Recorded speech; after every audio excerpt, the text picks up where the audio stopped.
Bienvenue à toutes et à tous en ce mercredi sur votre chaîne d'information en continu. La canicule reste bien présente dans le Nord et le Pas-de-Calais aujourd'hui, même si elle n'a pas encore atteint son pic prévu demain dans les Hauts-de-France. Alors aujourd'hui le soleil va persister avec toutefois quelques nuages prévus par endroits sur la côte d'Opale. Comptez pour les maximales à l'ombre et comme hier jusqu'à 34 degrés dans les terres. Si vous allez du côté de Dunkerque ou de Calais aujourd'hui, eh bien ça reste plus supportable avec des températures qui ne devraient pas dépasser les 29 degrés. La météo complète vous attend bien sûr après cette édition. Les titres, et on revient d'ailleurs sur ce deuxième épisode de canicule présent cette année dans l'Hexagone. En l'espace d'un mois, ce mercredi, les températures vont encore atteindre des sommets en France. Le pic de chaleur dans la région est attendu pour ce jeudi, on le disait, avec 38 degrés prévus sur le littoral et le mercure pourrait d'ailleurs avoisiner les 40 degrés à l'ombre par endroit à l'intérieur des terres. Du coup, bon nombre de municipalités ont déclenché leur plan canicule, particulièrement à destination, vous le savez, des seniors. C'est le cas notamment à Lille et à Dunkerque. Idil Gunay fait le point avec vous. Et à Lille, Xavier, la ville a déclenché son plan d'alerte d'urgence de niveau 2. L'installation de brumisateurs et l'ouverture nocturne des parcs s'accompagnent particulièrement d'un dispositif de veille et d'alerte destiné aux personnes âgées.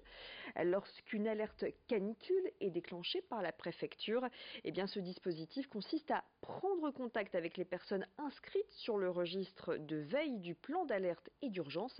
Elles sont environ 250 à Lille et Hélène. Les agents municipaux évaluent leur état de santé et leur livrent des messages de prévention. Et puis si une urgence est détectée, eh bien les agents alertent aussitôt les secours. Les personnes qui souhaitent figurer sur ce registre et bénéficier d'un suivi en cas de forte chaleur peuvent s'inscrire en remplissant ce formulaire comportant des infos personnelles et les contacts de nos proches et médecins traitants. Plus d'infos en appelant le 03 20 49 57 49.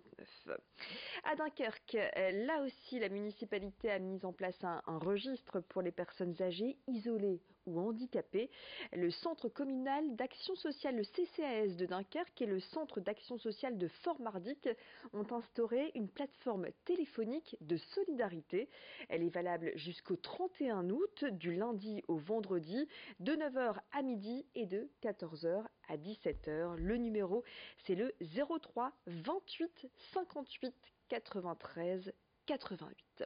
De nombreuses communes instaurent des registres de plans canicule, sachez-le.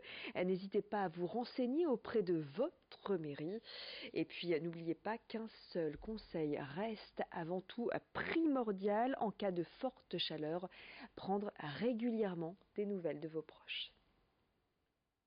Autre titre, hier à l'appel de syndicats, des sages-femmes, des aides-soignantes et des auxiliaires de puériculture du CHU de Lille se sont rassemblés devant les urgences de la maternité Jeanne de Flandre. Le personnel réclame davantage d'effectifs, des locaux adaptés et un tri à l'entrée pour traiter les patients en urgence en priorité. Au CHU de Lille, entre 2006 et 2018, le nombre de patients accueillis au service des urgences gynécologiques et obstétricales est passé, selon les syndicats, de 18 000 à 23 700.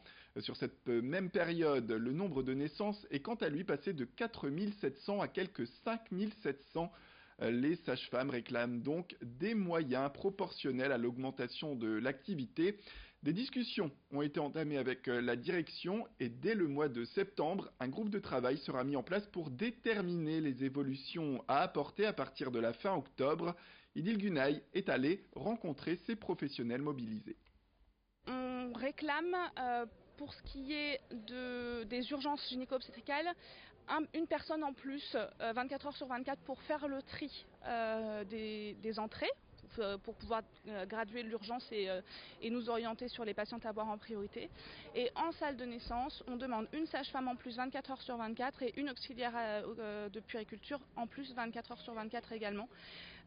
C'est pas encore tout à fait au niveau des recommandations du collège des gynéco-obstétriciens et du collège national des sages-femmes qui ont été produites en décembre 2018. parce que ces recommandations suggèrent que pour notre activité, on devrait être entre 8 et 9 sages-femmes pour l'activité non programmée. Là, à l'heure actuelle, on est entre 5 et 6, donc on arriverait à 6-7 si on a notre poste supplémentaire. Et dans les titres également, un projet commercial étonnant. Son nom, c'est Cueillette Fleurie. Depuis un an, Baudouin Bonduel, horticulteur dans le Nord, s'est lancé dans un nouveau concept. Il s'agit des champs de fleurs en libre service. Le principe est simple, l'agriculteur cultive les fleurs et donne un total libre accès à son champ. Tout est basé sur la confiance, aucune personne n'est présente pour, je cite, tenir la boutique. Sans aucune surveillance, les clients peuvent alors s'y rendre 24 heures sur 24, 7 jours sur 7 pour cueillir les fleurs qu'ils souhaitent, les emballer et payer en liquide dans une boîte mise à disposition ou alors tout simplement avec son téléphone mobile. Le principe fonctionne bien selon Baudouin Bonduel. Après un essai près de Saint-Omer, désormais ce sont 22 champs qui sont à la disposition des clients dans cette zone. A noter que de nouveaux champs sont ouverts bientôt dans le secteur de Dunkerque, de Boulogne, de Berck, d'Arras et même de Béthune. Le fondateur de cette entreprise revient sur le concept au micro de Lucille Berthe Constant. C'est à la fois ludique pour chacun et pédagogique. Il y a beaucoup d'enfants qui viennent pour découvrir le monde des fleurs. Et donc c'est à la fois, ça fait office d'une balade, mais également d'un moment voilà, les gens viennent se ressourcer, cueillir un bouquet.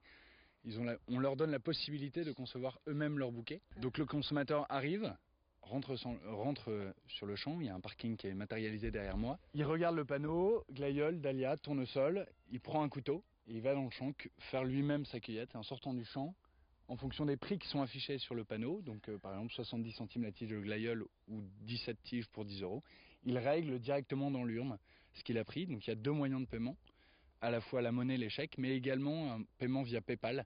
Le consommateur peut payer en scannant un QR code. Voilà pour la présentation de ce concept. C'est la fin de cette édition. Merci à toutes et à tous de nous avoir suivis. Restez avec nous, l'information continue comme promis. Retrouvez après le jingle vos prévisions météorologiques complètes.